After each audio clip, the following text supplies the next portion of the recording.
सविस्तर वृत्त असे की मागील वर्षी पिंपळखुटा ते कावली या 3 किलोमीटर रस्त्याचे रुंदीकरण व डांबरीकरणाचे काम पूर्ण झाले। याच रस्त्यावर जागोजागी सूचना फलक लावण्यात आलेले होते। त्याचप्रमाणे वळण रस्त्यावर सुद्धा दिशादर्शक फलक लावण्यात आले होते। तसेच संरक्षणाकरिता काही खांब लावून त्यावर दिशा दर्शवणारे चिन्ह लावण्यात आलेले होते।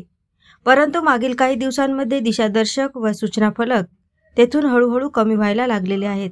आजूबाजूचे नागरिक असा संशय घेत आहेत की रात्रीच्या काळोखामध्ये कोणीतरी अज्ञात व्यक्ती हे फलक चोरून नेत आहेत। ते फलक नेत्यांना अशा प्रकारच्या युक्त्या वापरत आहे की सुरुवातीला ते त्या फलकाला खाली पाडून काही दिवस तसेच राहू देतात आणि नंतर ते फलक तिथून पूर्णतः जमिनीपासून उखडून घेऊन जातात।